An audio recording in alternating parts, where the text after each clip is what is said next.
about a month or so ago, I did a video talking about one of Kamala Harris's famed phrases, I should probably say infamous phrases, what can be unburdened by what has been. The video did quite well, but what was important about that video was how it dug deep into something that seems like an innocuous and mundane saying, which actually conveys a fully thought out by somebody worldview that is quite dangerous for the survival of our republic. And I'm seeing the same theme emerge in this conversation around joy, which has become a motto of the Harris campaign and has been invoked by several of her high-ranking, high-profile surrogates throughout the DNC and throughout the campaign season. Joy! Joy! Joy!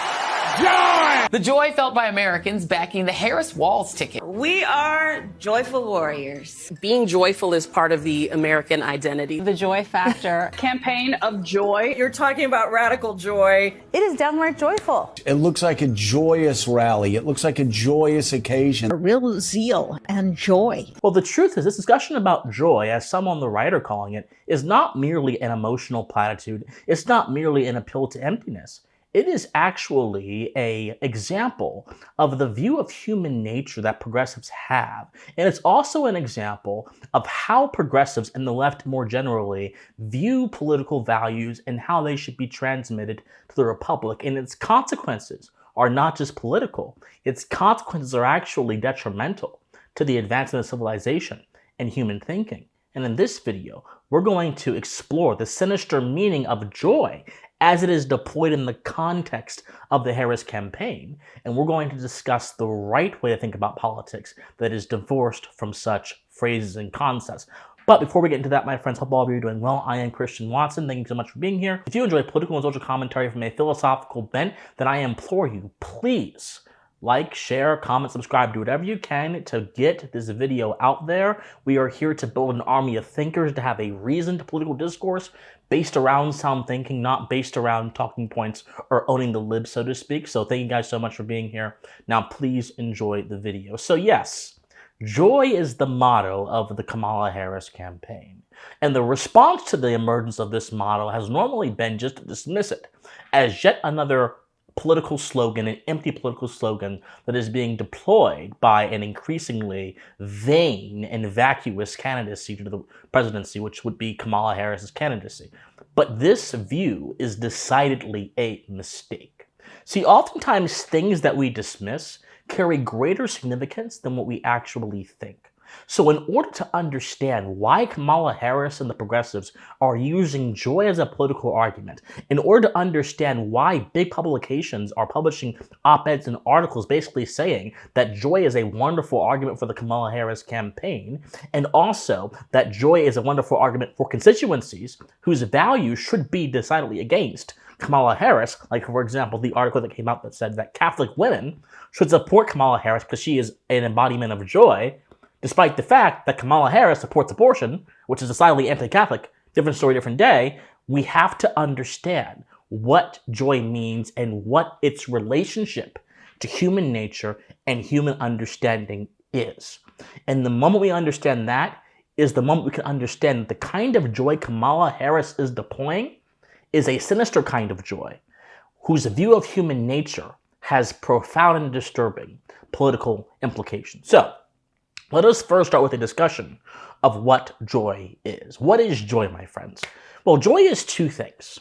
Number one, it's a state of being. And number two, it is an emotion. Now, what is the difference between an emotion and a state of being? A state of being is the whole of how you are at a particular time. An emotion is a thing that you may feel for 5 seconds, 10 seconds, 2 hours, 3 hours, but it is not the entirety of your state of being. Whereas a state of being essentially dominates how you feel for a prolonged period of time. So someone that has clinical depression has a state of being that is, at least in some cases, informed by depression. Whereas someone who is just depressed in a moment is feeling a sense of palpable sadness that may recede or may go away with the passage of time. But in both cases, joy as a state of being and joy as an emotion, both cases, it is produced by a section, a category of human nature that brings forth the passions. Now, there are multiple categories of human nature that we have to understand human nature. But for our purposes here, we're going to stick with two categories. The first category is the lizard brain category. It is the category of intuition, of gut feelings, of tastes, plain sentiments, emotions. And these concepts are all constituent parts of this section of human nature. And then there's the other category. The other category is the category of intellection, of cognition, of reason, of abstraction, being able to understand abstract principles and apply them to the real world. I hope all of you are getting this. That's the other category. Now, to this category belongs civilization, the latter category.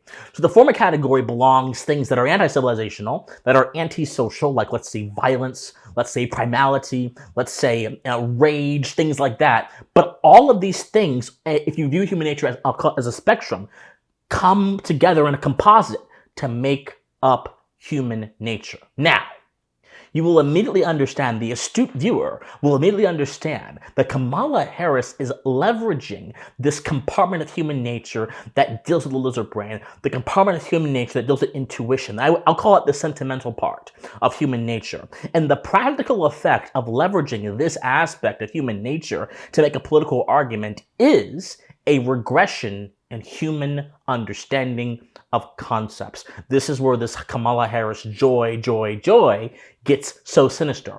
So the progressives, generally throughout their entire intellectual tradition, going all the way back to Woodrow Wilson, going all the way back to John Dewey, going all the way back to these Herbert Crowley, Walter Lippmann, these actors in the history of political ideas, the progressives have always leveraged sentiment as a means of justifying their political order. What did Woodrow Wilson say in 1913 in his speech, The New Freedom?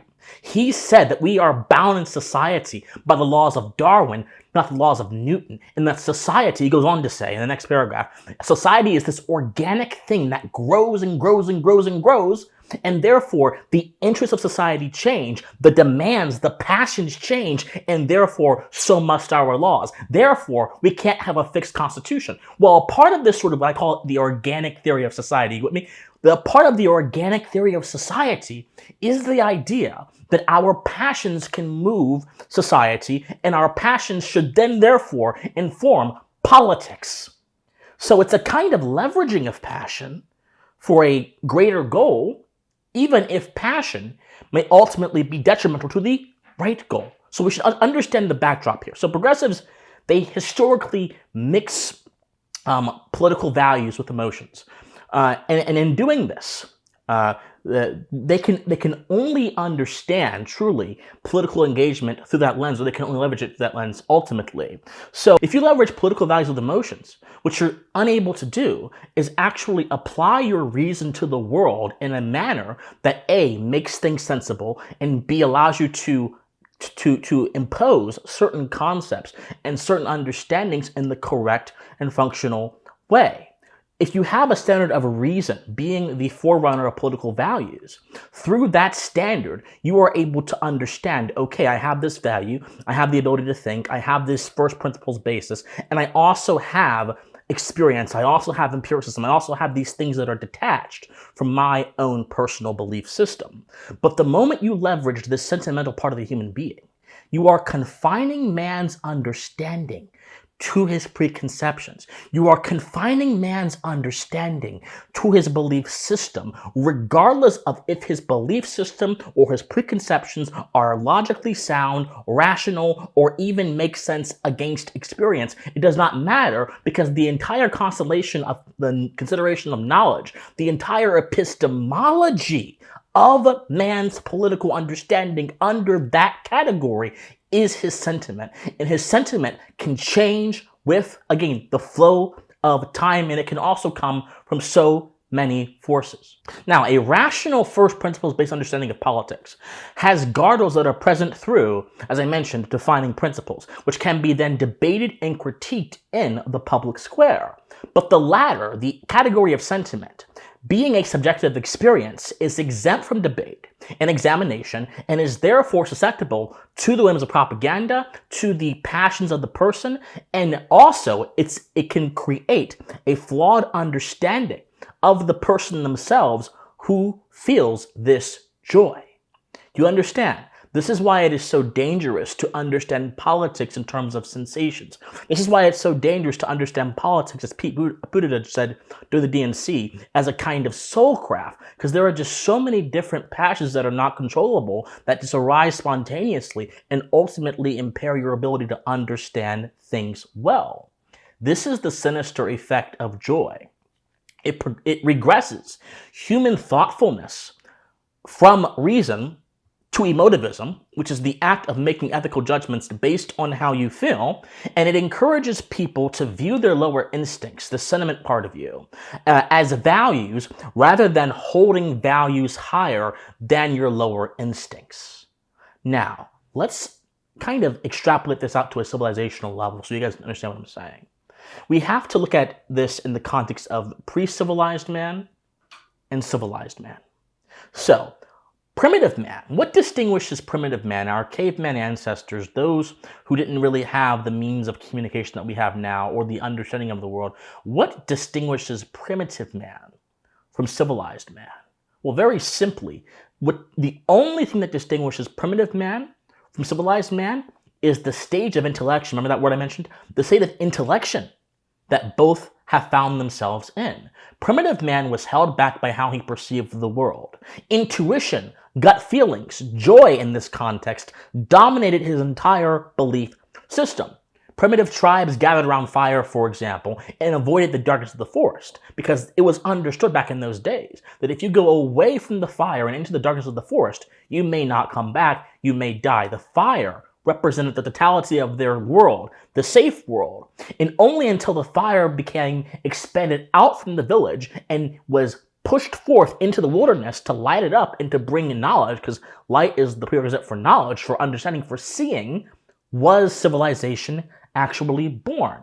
So whereas primitive man clung to fire like a god, like an ancient stone god, civilized man used fire to create homes, machines, torches, maps, and other tools that he used to challenge the limitations of space and time and to expand his understanding of the world. Civilized man truly only accomplished this by thinking beyond intuition and applying the creative element of his mind to bend nature to his whims.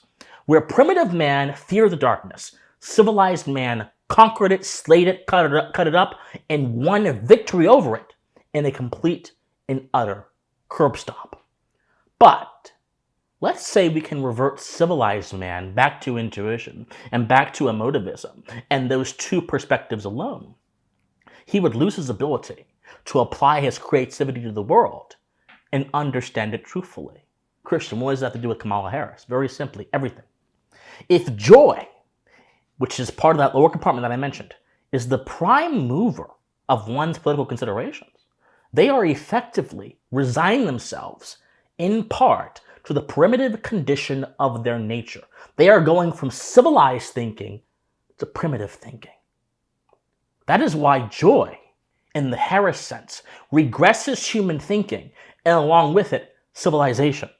A civilization can only truly birth a strong political order if it is informed by principles and understood through reason and debate, stamped with the assurance of experience, not with the sensations of the mind.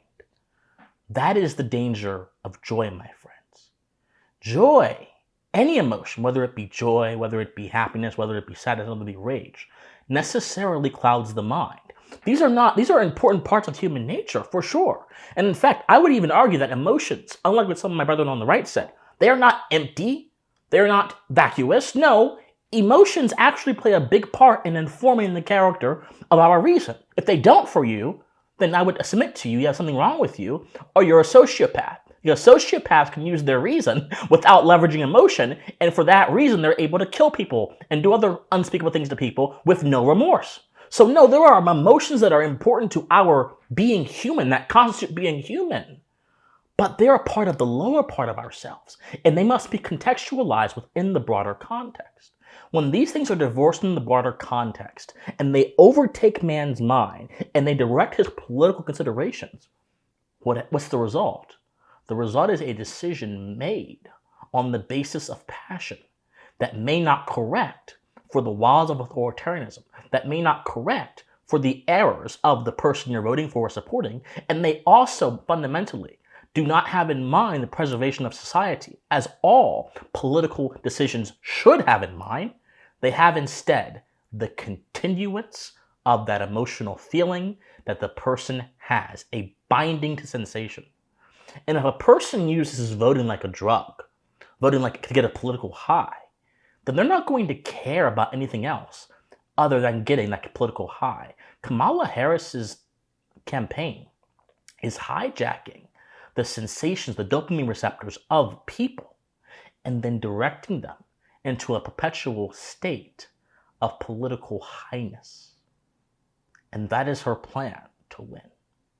This is a civilizational problem, my friends. This is a problem that goes way beyond what your influencers will talk about. This is a problem that cuts straight to the core of what it actually means to be a human being.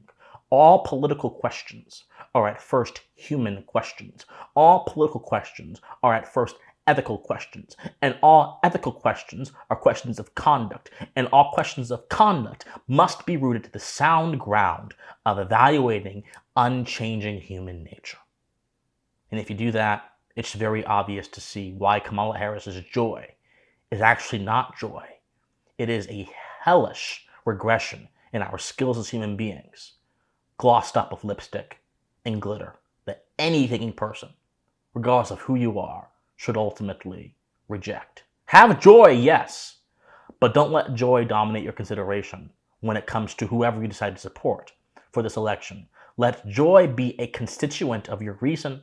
Let joy be a constituent of your merits and your accomplishment, not let your entire humanity be a constituent of your joy. And most certainly don't make your decisions be a constituent of your joy, because ultimately that has the recipe of producing situations that are not joyful objectively for any of us. My friends, like, share, comment, subscribe to whatever you can to get this message out there. My friends, study history, study philosophy, remain morally convicted, and please stay pensive. Bye, guys.